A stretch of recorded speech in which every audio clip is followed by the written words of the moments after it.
여러분, 우리가 잘 아시는 말씀 중에 하나가 욥기 5장 7절에 사람은 고생하려고 태어나느니라 라는 말씀이 있습니다. 여러분 들어보신 적 있으시죠? 이 말씀대로 어떻습니까? 우리가 살아가다 보면요, 때때로 어려운 일을 겪을 때가 분명히 있지요. 오늘 본문에 나오는 이 야곱의 집안 역시 마찬가지다라는 사실을 우리가 조금 전에 읽으면서 분명히 쉽게 확인해 볼 수가 있죠. 사실 우리가 이 이야기의 결말을 우리가 다 알고 있습니다. 그래서 야곱의 이야기가 결국은 좋은 쪽으로 끝난다라는 것을 우리가 이미 다 알고 있죠. 그래서 이것을 알고 있기 때문에 지금 야곱의 집안이 겪는 그 어려움이 얼마나 심각한지를 우리가 사실 충분히 못 느낄 수가 있습니다. 그러나 야곱과 그의 가정은요, 지금 이 안팎으로 상당히 심각한 위기 상황에 처했다는 것이죠. 우리가 본문 말씀에 들어가서 조금 자세히 생각해 보면요, 이게 우리가 생각하는 것 이상으로 야곱과 그의 집안에는 큰 어려움이 왔다라는 것을 쉽게 발견할 수 있다는 것이죠. 가장 먼저 야곱의 바깥 상황은요, 이 심각한 지금 기근에 처했다는 것이죠. 지금 온 땅의 모든 사람들이 다 굶어 죽을 엄청난 기근이 지금 가나안 땅에도 찾아왔다라는 것을 말씀해주고 있습니다. 우리가 앞에서 계속해서 연거푸 살펴본 대로 이 하나님께서 파라오에게 2번 겹쳐서 꿈을 주셨죠. 7년 풍년, 그 다음에 7년 기근입니다. 그래서 이 7년 기근이 이미 시작됐는데요, 이 7년 동안 큰 기근이 이제 임하게 됐다라는 것을 우리 본문이 계속해서 지금 그것을 우리에게 말씀해주고 있죠. 여러분 어떻습니까? 오늘날에도요, 이 흉년이 1년만 들어도 그것을 감당하기가 참 어렵지 않습니까? 쉬운 예로 이 북한이 1995년부터 2000년 사이 6년 동안 기근으로 인해서요, 이 최소한 100만 명이 굶어 죽었다라는 그런 이야기가 있습니다. 최소한 100만 명이 죽었다는 것이죠.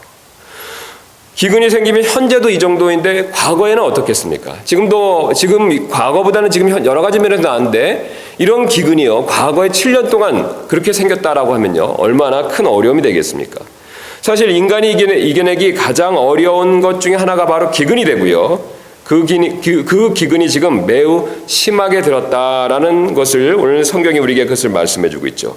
그래서 41장 우리 57절 지난 시간에 살펴봤던 내용을 잠깐 보시면요, 이렇게 말씀하고 있지 않습니까? 모든 지방이 곡식을 사려고 이집트로 들어와 요셉에게 이르렀으니 이는 모든 땅의 기근이 매우 심하였기 때문이더라. 근데 기근이 보통 심한 게 아니라 매우 심했다, 이렇게 57절에 말씀하고 계십니다. 그래서 이 기근이 얼마나 심했던지요, 야곱도 42장 2절에서 이렇게 말하고 있죠. 또 이르되 보라, 내가 들으니 이집트에 곡식이 있다 하는도다. 너희는 거기로 내려가서 우리를 위해 거기서 살아. 그러면 우리가 살고 죽지 아니하리라 하더라. 여러분 지금 이 얘기를 하고 있는 야곱이 누구입니까? 이 가나안 땅에서도요, 하나님께서 복을 주셔서 어떻습니까? 상당히 부유한 사람 중에 한 사람이죠.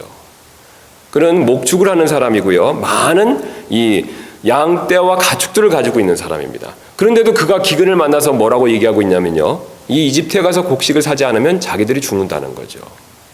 죽느냐 사느냐, 그런 절대절명의 위기 가운데 처했다라는 것을 우리에게 분명히 보여주고 있죠. 자, 근데 야곱의 가족의 문제는 이뿐만이 아닙니다. 야곱의 내면의 상황도 바깥 상황과 크게 다르지 않다라는 것을 보여주고 있죠. 지금 야곱의 마음은 온통 슬픔뿐이다라는 것을 오늘 본문이 여실히 우리에게 보여주고 있지 않습니까? 그 근거로요, 요셉을 잃은 지 20년의 세월이 이미 지났습니다. 그런데도 불구하고요, 야곱은 아직도 요셉을 잃은 슬픔에 힘들어하고 있다는 것이죠. 우리 앞에 살펴봤던 창세기 37장 35절을 보시면요, 야곱이 이렇게 울부짖은 적이 있습니다. 그의 모든 아들들과 모든 딸들이 일어나 그를 위로하였으나 그가 위로받기를 거절하고 이르되 내가 애곡하며 무덤에 내려가 내 아들에게로 가리라 하고 그의 아버지가 이같이 그를 위하여 울었더라. 이 요셉이 죽었다는 소식을 듣고 어떻습니까? 야곱이 무척 슬퍼했다는 것이죠. 그런데 그 슬퍼했던 일이 20년 전인데요, 그 20년 동안 야곱은 여전히 그 슬픔을 마음에 안고 있다라는 것을 보여주고 있죠. 그래서 오늘 우리가 읽었던 38절 말씀, 42장 38절 말씀 한번 다시 보시면요, 야곱이 지금 자신의 심정을 이렇게 토로하고 있지 않습니까? 그가 이르되 내 아들은 너희와 함께 내려가지 아니하리니, 베냐민을 얘기하는 거죠. 그의 형이 죽고 그만 홀로 남았도다. 만일 너희가 가는 길에서 재난이 그에게 닥치면 그때에는 너희가 나의 흰머리를 슬픔과 함께 무덤으로 떨어뜨리리로다 하니라. 여러분 지금 이게 무슨 뜻입니까? 요셉을 잃은 것도 지금 힘든데 베냐민마저도 잃으면 자기는 도저히 살 수 없다는 것이죠. 20년 전과 비슷한 얘기를 하고 있습니다. 바로 야곱은 그 마음에 자식을 잃은 그것으로 인해서 큰 슬픔을 안고 있다라는 것을 보여주고 있죠. 게다가 야곱은요, 이 자신의 아들들과도 여전히 계속해서 관계가 좋지 않은 모습을 보여주고 있죠. 조금 전에 읽었던 38절 말씀을 유심히 보시면요, 여기 보시면 야곱이 흥미롭게도 베냐민만을 자기 아들이라고 부르고 있습니다. 다른 아들들에 대해서는 아들이라고 부르고 있지 않다는 것이죠. 다시 한번 보시면요, 그가 이르되 내 아들은 너희와 함께 내려가지 아니하리니 그의 형이 죽고 그만 홀로 남았도다. 만일 너희가 가는 길에서 재난이 그에게 닥치면 그때는 너희가 나의 흰머리를 슬픔과 함께 무덤으로 떨어뜨리리로다 하니라. 특별히 자기 아들인데도 불구하고요, 아들이라는 말을 애써 피한다는 것이죠. 아시는 대로 야곱은 그 자신이 유일하게 사랑했던 어떻습니까? 라헬의 아들들인 요셉과 베냐민만을 편애하고 있는 것이죠. 그래서 그런 편애로 인해서 다른 아들들은 사실 자기 아들로 잘 인정을 하지 않고 있는 것이죠. 그러다 보니 어떻습니까? 아버지가 편애하는 마음으로 아들들을 대하니까요, 아들들 역시 아버지에 대해서 좋은 감정을 가질 리가 없죠. 그래서 야곱의 아들들이 어떻습니까? 그 두 사람을 빼놓고요, 아버지를 속이고 거짓말하고 아버지와 좋은 관계를 유지하지 못하는 모습을 여러 번 보여준 적이 있죠. 그래서 심지어는 이 따뜻한 말도 부자지간에 오가지 않는 그런 모습까지도 우리에게 보여주고 있습니다. 그래서 우리가 지난 시간에 살폈던 42장 1절 말씀 보시면요, 이렇게 얘기하고 있죠. 야곱이 자신의 아들들에게 이제 야곱이 이집트에 곡식이 있음을 보고 자기 아들들에게 이르되 너희는 어찌하여 서로 쳐다만 보느냐 하며. 여러분 어떻습니까? 이게 지금 상당히 친절한 말투로 자기 아들들에게 하는 것이 아니지요. 핀잔투로 말을 하고 있다는 거죠. 아버지와 아들의 관계가 썩 좋지 않다라는 것을 보여주고 있습니다. 이런 상황에서 곡식을 사러 갔다가 돌아온 자식들이요, 더 황당무계한 소식을 야곱에게 지금 전하고 있죠. 오늘 본문이 그 사실을 잘 보여주고 있는데요, 그들이 어떻습니까? 10명이 내려갔는데 어떻게 됐죠? 정탐꾼으로 몰려서 그 중에 시몬은 어땠습니까? 잡혀서 감옥에 갇히게 되었습니다. 그리고 물론 요셉이죠. 우리가 요셉이란 것은 다 알지만요, 이들 지금 이 야곱과 그의 가족들은 요셉이란 것을 전혀 모르고 있습니다. 그런 상황에서 베냐민을 데리고 와야만 너희들이 진실한 사람임을 내가 믿겠다라고 이집트의 총리가 지금 그렇게 얘기를 했다는 것이죠. 게다가 그들의 마음을 더 떨리게 했던 것은요, 이 곡식을 사러 보낸 그 돈이 어땠습니까? 그 곡식을 사기 위해서 보냈던 그 돈이요, 다시 자루 속에서 발견됐다는 거죠. 돈이 다시 돌아왔기 때문에 횡재했다라는 것이 아니라 그 돈으로 인해서 오히려 두려워하는 모습을 보여주고 있습니다. 그래서 42장 35절 말씀 보시면 그들이 자기들의 자루를 비우고 보니 각 사람의 돈 뭉치가 각 사람의 자루 속에 있으므로 그들과 그들의 아버지가 돈 뭉치를 보고 두려워하더라. 이처럼 야곱은요, 현재 온통 어려운 일뿐이다라는 사실을 본문이 우리에게 분명히 말씀해주고 있습니다. 지금 야곱의 상황을 다시 한번 정리해서 말씀드리면요, 야곱은 밖을 내다보니까 어떻습니까? 큰 기근이 찾아왔다는 것이죠. 자기의 마음을 들여다보니까 어떻습니까? 슬픔이 있다는 것이죠. 또 자기 자녀들을 바라보니까 어떻습니까? 다툼이 있다는 것이죠. 게다가 심지어는 곡식 사러 간 일조차도 어떻습니까? 마음대로 원하는 대로 되지 않고 큰 어려움에 빠지게 되었다는 것이죠. 한마디로 지금 당장 잘 되는 일이 아무것도 없다, 좋은 일이, 기쁜 일이 하나도 없다라고 야곱이 그의 그런 마음의 상태를 36절에서 다음과 같이 표현하고 있습니다. 우리가 36절 말씀 다시 한번 보시면요, 그들의 아버지 야곱이 그들에게 이르되 너희가 나로 하여금 내 자식들을 잃게 하였도다. 요셉도 없어졌고 시몬도 없어졌는데 너희가 베냐민을 빼앗아 가고자 하니. 자, 그 다음에 아주 중요한 말씀이 되는데요, 이 모든 일들이 나를 대적하는도다 하거늘. 지금 야곱이 무엇을 어떻게 지금 자신의 마음 상태를 토로하고 있습니까? 지금 자신에게 벌어지는 모든 일들이 자기를 대적한다는 거죠. 자기에게 기쁘고 즐거운 일은 하나도 없고 자기 주변에 있는 온통 모든 일들이 다 자기를 대적하고 있다는 것이죠. 여러분, 사실 이 모든 일들이 나를 대적한다라는 이런 한탄은요, 하나님을 믿는 사람이 할 말이 못 되죠. 여러분 그렇지 않습니까? 지금 모든 일들이 나를 대적한다. 이거는 믿음을 가진 사람이, 특히 믿음의 조상인 야곱이, 그 야곱의 입에서 나올 말이 못 된다는 것이죠. 오히려 이런 한탄은요, 하나님을 대적하는 불신자들에게나 합당한 말이 되죠. 여러분 왜 그렇습니까? 사실 이 불신자들은요, 스스로 하나님을 대적하는 사람들입니다. 그래서 스스로 하나님을 대적하기 때문에 결국은요, 하나님의 은혜로부터 멀어지고, 그래서 그가 하는 모든 일들이 사실은 그를 대적할 수밖에 없죠. 사실 불신자들에게 처음에는 어떤 좋은 일이 일어나는 것 같아도요, 결국 나중에는 그것이 해로운 일이 되는 경우가 참 많이 있습니다. 쉬운 예로 이 불신자가 만약에 많은 재산을 가졌다라고 생각해 보시기 바랍니다. 많은 재산을 가졌으니까 참 나에겐 좋은 일이다라고 생각할 수도 있겠죠.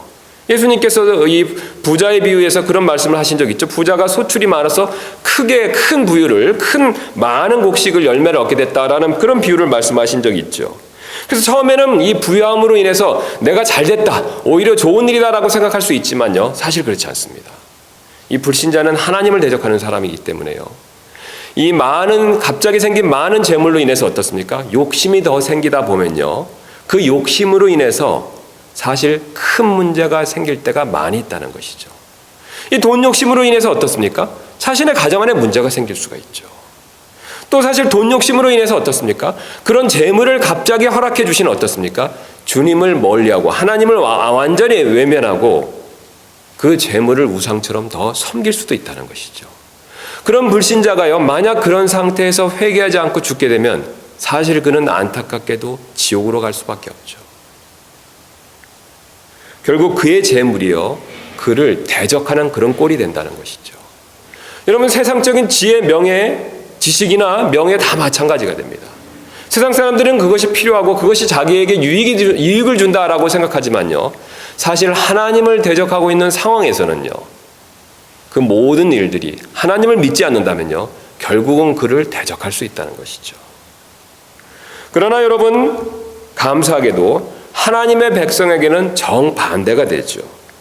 하나님의 백성에게는요, 모든 일이 바로 하나님의 백성을 위한 일이 된다는 것이죠. 심지어는 지금 당장 그를 대적하는 것처럼 보이는 일조차도요, 사실은 그를 위한 일이 된다라는 뜻이 되겠습니다. 여러분, 왜 그렇습니까? 사실 하나님께서는요, 모든 일에 있어서 지금 우리를 위해서 일하고 계시기 때문에 그렇다는 것이죠. 그래서 그 어떤 일도 그 누구도 우리를 사실 대적할 수가 없습니다. 이 로마서 8장 31절부터 39절이 이 사실을 잘 보여주는데요, 우리 가서 잠깐 한번 확인해 보는 시간 갖도록 하겠습니다. 로마서 8장 31절부터 39절입니다.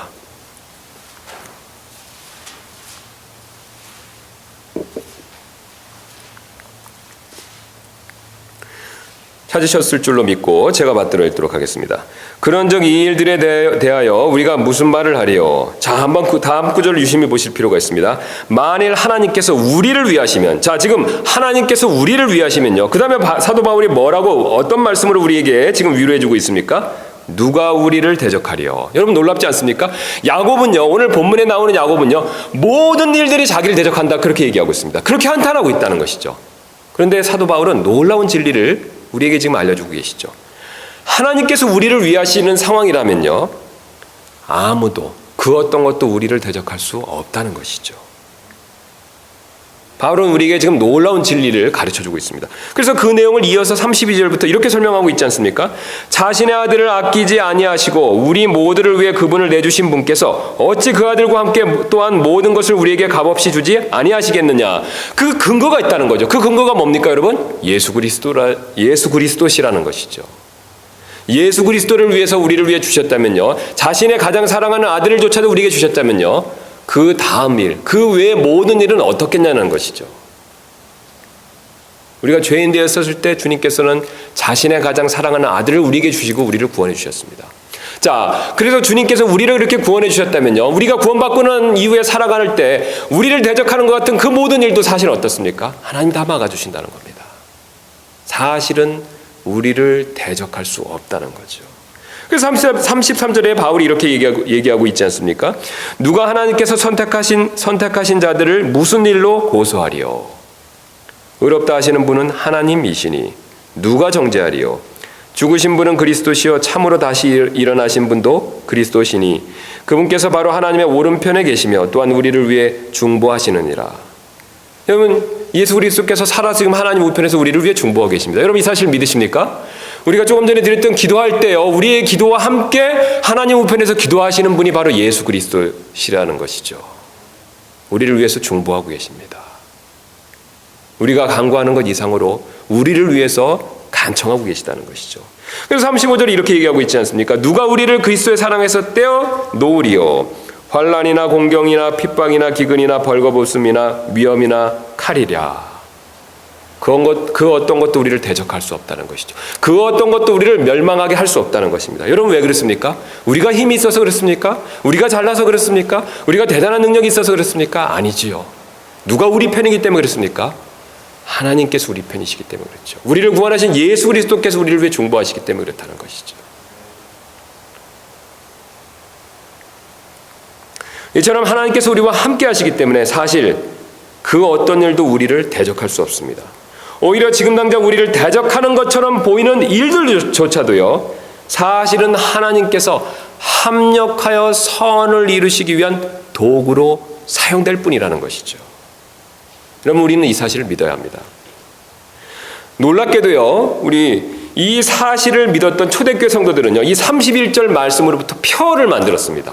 하나의 표를 만들어서 어려운 일이 있을 때마다 이를 되새김질했다라는 기록이 있습니다. 그래서 한번 제가 나눠드린 유인물 한번 보시면요, 이게 제가 적어놓았는데 한번 봐주시면 감사하겠습니다.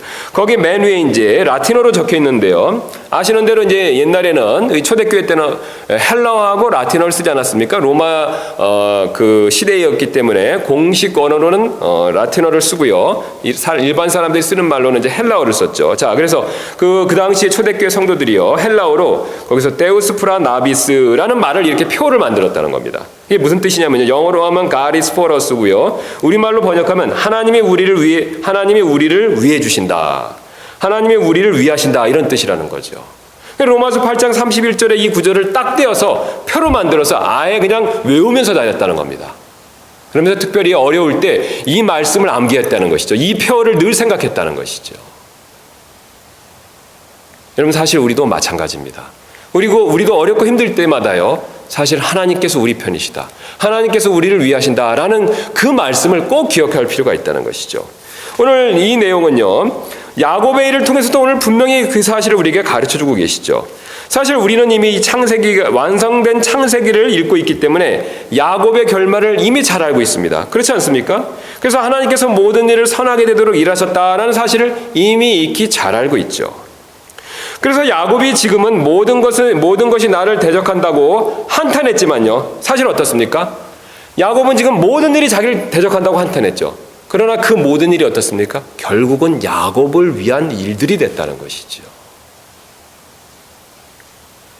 지금 130세의 나이에요, 지금 모든 일이 나를 대적한다고 불평했던 야곱은요, 이제 채 한 달이 지나지 않아서 이집트의 총리의 아버지가 됐죠. 지금 요셉이 이집트의 총리인 걸 모르고 있지 않습니까? 그런데 이제 우리가 뒤에 사건들 쭉 아시는 대로 채 한 달이 못 돼서 어떻습니까? 바로 야곱이라는 사람이요, 이집트의 총리의 아버지로서 등극하게 되죠. 여러분 아시는 대로 총리는 어떻습니까? 이 하는 일이 많아서 바쁘고 힘들지만요, 총리의 아버지는 하는 일이 없죠. 하는 일이 없이 어떻습니까? 대접만 받는 그런 위치지 않습니까? 요셉이요, 이집트 총리인데 지금으로 치면 어떻습니까? 미국의 부통령이지 않습니까? 캐나다로 치면요, 캐나다 총리죠. 그런데 캐나다 총리고 미국의 부통령인데요, 그런 총리나 부통령의 아버지는 어떻습니까? 아버지로서 대접만 받는 거죠. 얼마나 높은 지위입니까? 야곱은 그런 자리에 곧 오르게 된다는 것이죠. 모든 일이 대적한다라고 한탄하지만요, 모든 일이 자기를 대적한다고 한탄하지만 이제 그는요, 한 달이 채 못 돼서 총리의 아버지로서 그런 대접을 받게 될 사람이라는 것이죠. 또한 야곱은 이집트 총리의 아버지가 되고 나서 어떻습니까? 이 고센 땅을 할양받죠. 그것을 분양받습니다. 그것을 할당받고 나서 거기서 마음껏 목축을 하고 평안하게 지나게 되죠. 자, 요셉이 분명히 얘기합니다. 아버지를 데리고 올 때 이제 5년 동안 더 기근이 남았습니다, 이렇게 얘기를 합니다. 그래서 빨리 내려오십시오, 이렇게 권면을 했죠. 그래서 5년 동안 내려와서 5년 기근을 5년 남겨놓고 고센 땅에서 자유롭게 목축을 하면서 편안하게 살고 있을 때 주변 사람들은 여전히 5년 동안 더 기근으로 인해서 큰 고통을 겪는 상황이라는 것이죠. 그런 상황임에도 불구하고 야곱과 그의 가족은 편안하게 고센 땅에서 지낼 수 있게 됐다는 것이죠. 그리고 여러분 또 어떻습니까? 죽었다고 생각한 아들을 다시 보게 되었고요. 그 아들로부터 손주들까지 보게 됐죠. 이집트에서 야곱이 17년을 사실 더 살다가 주님의 품으로 돌아가게 되는데요. 사실 이 17년 기간 동안 야곱은요, 세상에서 제일 행복한 할아버지로서 그런 삶을 보내게 됐다는 것이죠. 이런 결과를 놓고 볼 때 어떻습니까? 야곱에게 모든 상황이 정말 해롭기만 했다라는 그의 말은 사실 말이 안 된다는 것이죠. 여러분 왜 그렇습니까? 지금 하나님께서 모든 일이 선이 되도록 그렇게 일하고 계시기 때문에 그렇다는 것이죠. 그래서 기근조차도요, 나쁜 것인 줄 알았지만 그건 역시 선을 이루는 도구였다라는 사실을 성경이 우리에게 그것을 밝히 가르쳐주고 있죠. 여러분 왜 그렇습니까? 사실 요셉이 총리로 오를 수 있었던 것은 결정적으로 기근 때문에 그렇지 않습니까? 기근이 없었으면 요셉이 총리로 오를 일이 없죠. 기근이라는 일을 통해서 요셉의 능력이 드러났고요. 그 기근이라는 것을 통해서 요셉이 총리가 될 수 있었다는 것이죠. 또한 요셉의 형들도요, 기근 때문에 요셉을 찾아오게 되었습니다. 또 요셉을 만나서 그때 회개하고 바뀌게 될 수 있는 기회를 얻었다는 것이죠. 이뿐만이 아니지 않습니까?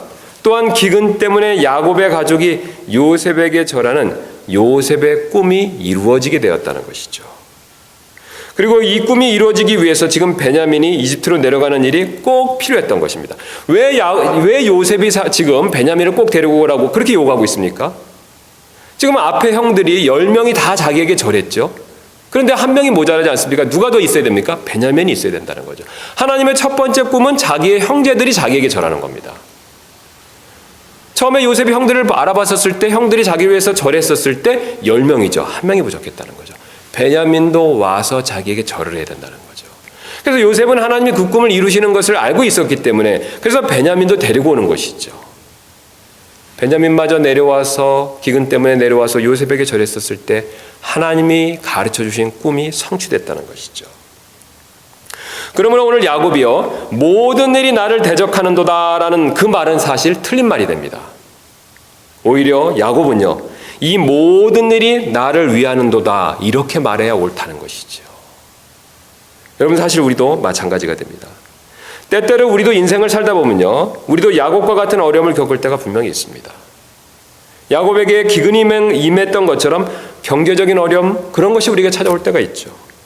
또 야곱의 마음에 슬픔이 있었던 것처럼 마음에 어려운 일이 찾아올 때도 있습니다. 또 야곱의 가정에 문제가 있었던 것처럼 그 가정에, 우리 가정에도 어려움이 찾아올 때가 있습니다. 또 야곱이 식량을 구하는 일이 뜻대로 잘 되지 않았던 것처럼 내가 계획하고 하려고 했던 어떤 일이 잘 되지 않을 때도 있다는 것이죠. 그러나 우리는 그런 어려움이 찾아온다고 하더라도요, 오늘 야곱처럼 절대로 낙심해서는 안 된다는 것이죠. 오늘 야곱이 했던 말처럼 모든 일이 나를 대적한다, 모든 일이 나를 망하게 한다 라고 원망하고 불평해서는 안 된다는 것이죠. 여러분 왜 그렇습니까? 바로 하나님께서 바로 그 어려움이 있는 그 순간에도 우리를 위해서 일하시기 때문에 그렇습니다. 우리 주님은요, 절대적으로 우리의 편이십니다. 우리는 이 사실을 분명히 믿을 필요가 있습니다. 하나님께서는 야곱과 그 가족에게 더 좋은 것을 주시기 위해서 사실 연단시키신 것이죠. 우리 역시 마찬가지가 됩니다. 오늘 동일하신 주님께서요, 우리에게도 더 좋은 것을 주시기 위해서 때때로 어려움을 통해서 우리를 연단시키실 때가 분명히 있다는 것이죠. 오늘 창세기 42장을 설교했던 스펄전 목사님께서요, 다음과 같은 설교를 하시면서 이런 말씀을 하신 적이 있다고 합니다. 의사가 뼈를 자르고 칼로 살을 가를 때는 죽이려 하는 것이 아니라 치료하고 살리려는 것입니다. 여러분 일리 있는 얘기지 않습니까? 의사가 치료하기 위해서 때때로 칼로 우리의 살을 자르고 또한 우리의 뼈를 자를 때가 있다는 것이죠. 우리 생각에서는 어떻습니까? 의사가 우리를 죽이려고 하는 것 같이 그렇게 보일 때도 있겠지만요, 사실 그런 생각은 어리석은 생각이라는 것이죠. 그런 생각을 가지고 있으면요, 의사로부터 치료를 받을 수가 없습니다. 오히려 의사를 믿고 몸을 맡기면 의사가 칼을 대서 암을 제거해주고 회복시켜주는 그런 일을 우리에게 해준다는 것이죠. 여러분 사실 하나님께서 하시는 일도 마찬가지입니다. 하나님께서 감사하고 좋은 일도 많이 주시지만요, 때때로 우리를 위해서 칼을 대는 것 같은 어려움을 주실 때가 있다는 것이죠. 그래서 성도들의 삶에 찾아오는 어려움은요, 의미 없는 그런 고통이 전혀 아니라는 것입니다. 주님은 의사가 칼을 대는 것처럼요. 우리를 연단시키셔서 우리의 어떤 부족한 부분을 단련시키시기 위해서 칼과 같은 그런 고통을 허락하시고 그것을 통해서 우리를 정금같이 만들어 주신다는 것이죠. 그것을 통해서 우리에게 더 좋은 것들을 주시기를 원하신다는 것이죠. 그래서 시편 119편 71절은 다음과 같이 이렇게 말한 적이 있습니다. 고난당한 것이 내게 유익하오니 이로써 내가 주의 법규들을 배우게 되었나이다. 여러분 무슨 법규들을 배우게 됐다는 것입니까? 바로 주님께서 합력하여 선을 이루신다는 그런 주님의 법규를 배울 수 있다는 뜻이 되지 않겠습니까? 또한 그분께서 나를 연단시키신 뒤에는 단련시키신 뒤에는 내가 금과 같이 나오리라는 그런 주님의 법규를 배운다는 그런 뜻이지 않겠습니까? 우리는 사실 이 사실을 분명히 믿어야 한다는 것이죠. 오늘 흥미롭게도요, 야곱의 집안 사람들은 고난을 당했을 때 그들의 태도가 서로 다 달랐다라는 사실을 우리에게 보여주고 있습니다. 제가 나눠드린 오늘 용지를 한번 또 봐주시면요, 거기 보시면 야곱의 이 가족들이요, 오늘 고난을 만나고 나서 이 고난을 대하는 자세가 서로 다 달랐습니다. 야곱과 요셉의 형들, 요셉 이 세 사람들이요, 이 세 부류가 완전히 다 서로 달랐다는 것이죠. 가장 먼저 야곱을 보시면요, 이 야곱은 42장 36절에서 이 모든 일들이 나를 대적하는도다. 어려움에 오자 뭐라고 고백하고 있습니까? 뭐라고 완탄하고 있습니까? 뭐라고 원망하고 있습니까? 이 모든 일들이 나를 대적한다라고 얘기하고 있죠. 다른 사람과 환경을 탓하고 있습니다. 요셉의 형들은 우리가 지난 시간 살폈던 내용이 이어지는데요. 42장 28절에서 이렇게 얘기하고 있습니다. 하나님께서 우리에게 행하신 일이 도대체 무엇이냐? 자, 요셉의 형들도 어려움을 겪었죠. 그랬을 때 누구를 지금 원망하고 있습니까? 하나님 잘못했습니다 라는 회개하는 말 대신요, 하나님께서 우리에게 행하신 일이 도대체 무엇이냐? 하나님을 은근히 원망하고 있다는 것이죠. 그러나 마지막으로 요셉을 보시기 바랍니다. 요셉은 이렇게 고백하고 있죠. 오직 당신들로 말하건대 당신들은 내게 악을 행하려고 생각하였으나 오히려 하나님은 그 일을 선이 되도록 계획하시고 이루셔서 이날과 같이 많은 사람을 살려두게 하셨나니 그러므로 이제 당신들은 두려워하지 마소서. 여러분 지금 요셉은 무엇을 고백하고 있습니까? 이 악한 일조차도요, 심지어는 자신의 형들이 행한 그 악한 일조차도 하나님께서 선을 이루시게 했습니다 라는 그런 믿음의 고백을 하고 있다는 것이죠. 지금 이 세 그룹이요, 어려움을 겪었을 때 각자의 고백이 서로 다 달랐다는 것이죠. 야곱은 다른 사람과 환경을 탓했고요, 요셉의 형들은 하나님을 원망하고 있습니다. 그러나 요셉은요, 하나님께서 합력하여 선을 이루신다는 사실을 믿고 오히려 자신의 형들을 위로해주는 그런 모습을 보여주고 있죠. 사실 고난을 만났었을 때 우리가 선택할 수 있는 세 가지 경우를 오늘 성경은 다 보여주고 있는 것입니다. 우리가 고난을 만나면요, 다른 사람과 환경 탓을 할 수도 있습니다. 아니면 약간 믿음이 있는 분들은요, 믿음이 좀 있으신 분들은요, 은근히 하나님을 탓할 수도 있습니다. 그러나 우리는요, 오늘 요셉처럼 하나님께서 합력하여 선을 이루신다는 것을 믿고 오늘 요셉과 같이 믿음으로 인내하고 기다리는 그 일을 선택할 수도 있다는 것이죠. 오늘 야곱처럼 고난이 올 때 저와 여러분은 과연 누구의 경우를 택하는 것이 지혜롭겠습니까? 우리는 요셉의 경우를 선택하는 지혜로운 사람이 될 필요가 반드시 있지 않겠습니까? 오늘 우리가 이 말씀을 마음에 거울로 삼고 우리가 만약에 어려운 일을 만났다 하더라도요, 사실 요셉의 경우를 선택하는 그런 지혜가 사실 우리에게 필요하다는 것이죠. 그런 저와 여러분들 되시기를 주님의 이름으로 소원합니다.